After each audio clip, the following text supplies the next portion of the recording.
Come on, Snake.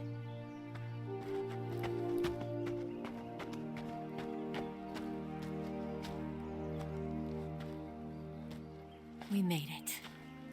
We made it. Over there.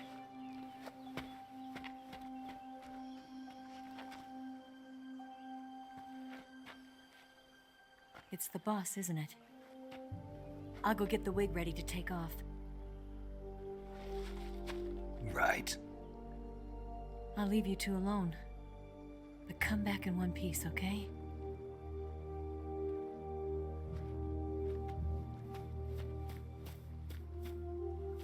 Promise me!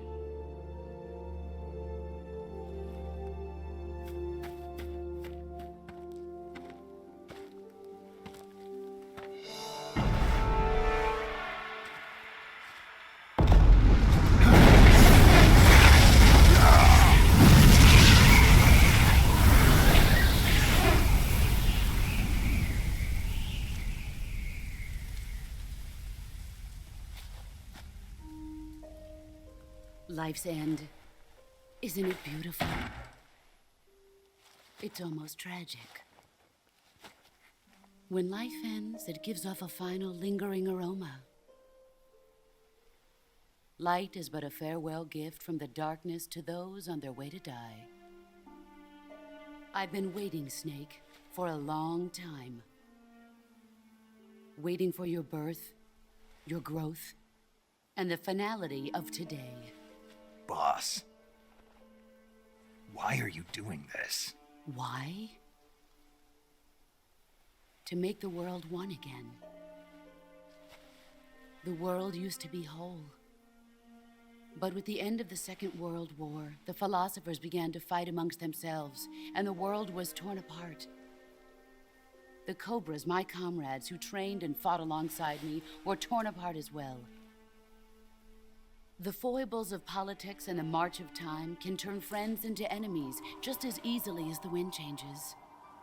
Ridiculous, isn't it? Yesterday's ally becomes today's opposition, and this Cold War?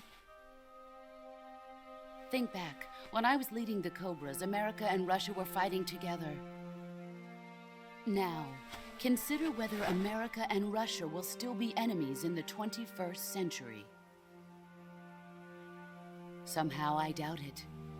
Enemies change along with the times, the flow of the ages, and we soldiers are forced to play along. I didn't raise you and shape you into the man you are today just so we could face each other in battle. A soldier's skills aren't meant to be used to hurt friends. So then what is an enemy? Is there such a thing as an absolute timeless enemy?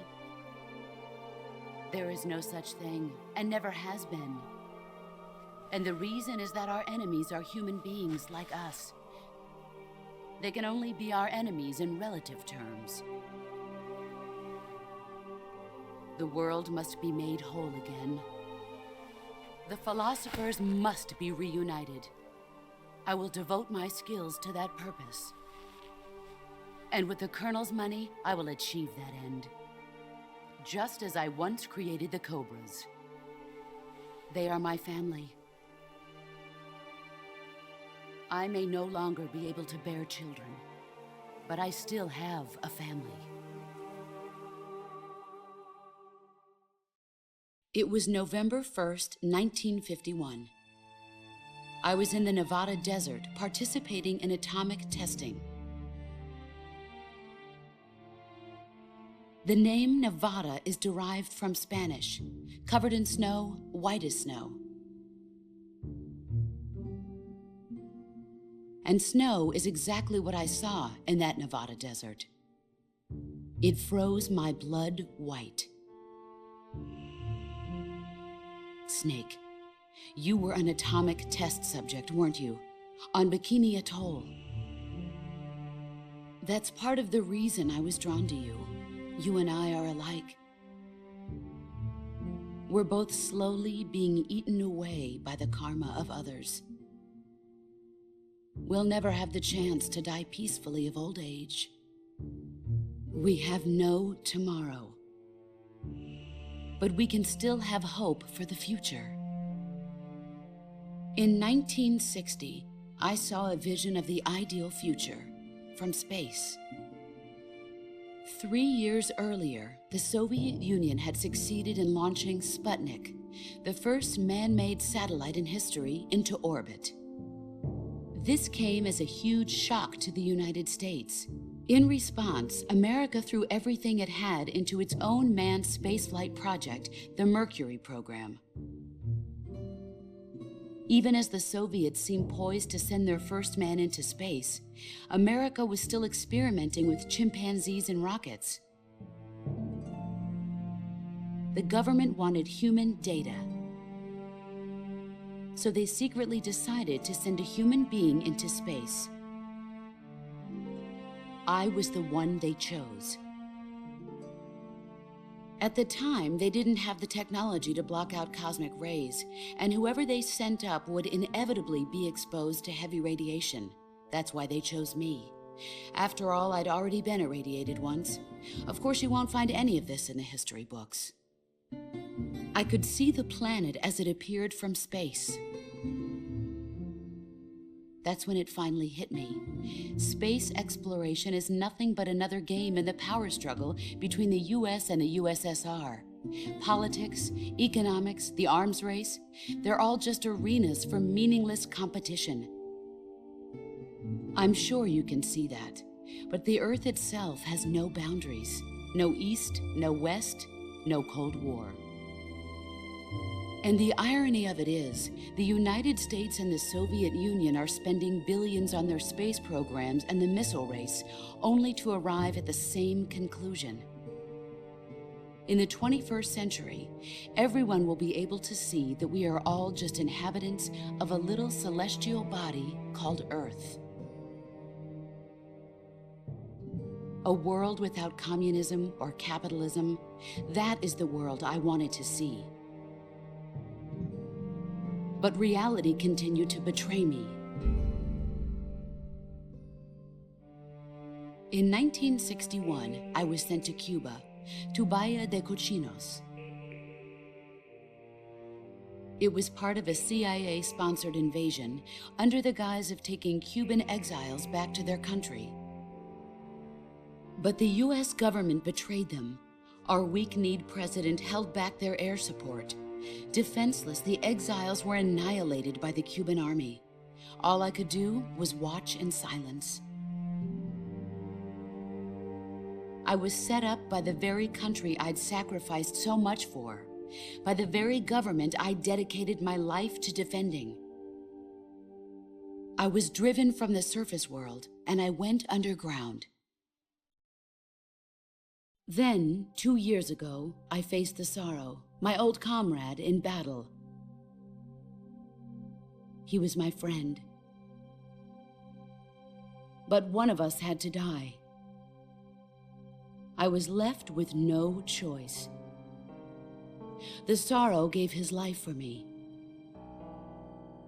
There is no enmity between us. One must live, and one must die. That was the mission. The ones who gave me that mission were the philosophers. Early in the 20th century, the true holders of power in the United States, the Republic of China, and the newly formed Soviet Union gathered together in a secret meeting that would later be known as the Wiseman's Committee. The secret pact they formed there marked the beginning of the philosophers. But the last of the original members died in the 1930s. After that, the organization began to run out of control, and the Wiseman's Committee degenerated into a mere shell of its former self. The philosophers of today have no sense of good or evil. Their influence extends to countries and organizations involved in every aspect of every war. They have become war itself. That's how they operate. The sacrifices of war cause a shift in the times. This shift leads to renewed conflict, and in turn triggers the next war. Like a nuclear chain reaction, each conflict sparks countless others, forming an endless spiral that will continue on for eternity. Do you understand what I'm saying, Snake? By consuming me and you, the philosophers intend to keep that cycle going forever. It was my father who explained all of this to me. He was one of them. You see, I am the last remaining child of the philosophers. But after he revealed the truth, my father was killed by that same shapeless, formless organization.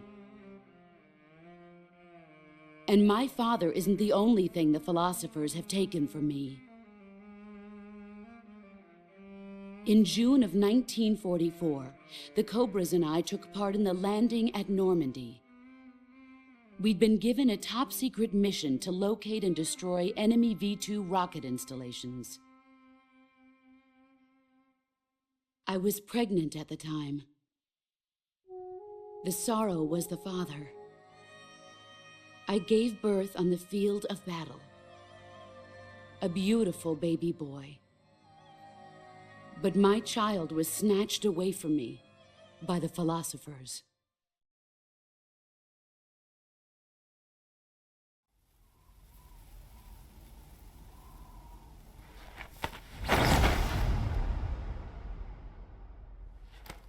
Look at this scar.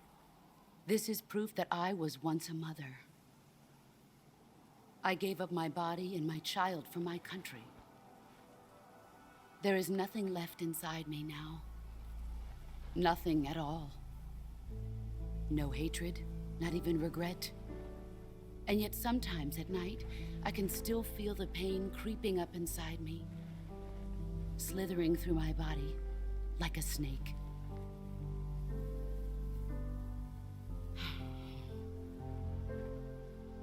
I've never talked this much about myself before. Thanks. Thanks for listening to me.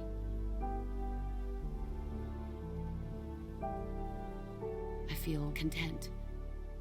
Snake, commence the operation. I raised you. I loved you. I've given you weapons, taught you techniques, endowed you with knowledge. There is nothing more for me to give you. All that's left for you to take is my life, by your own hand. One must die, and one must live. No victory, no defeat. The survivor will carry on the fight. It is our destiny. The one who survives will inherit the title of boss. And the one who inherits the title of boss will face an existence of endless battle. I'll give you 10 minutes. In 10 minutes, MiGs will come and bomb the hell out of this place. If you can beat me in less than 10 minutes, you'll be able to escape in time. Let's make this the greatest 10 minutes of our lives, Jack. Boss. You're a soldier. Finish your mission. Prove your loyalty. Face me.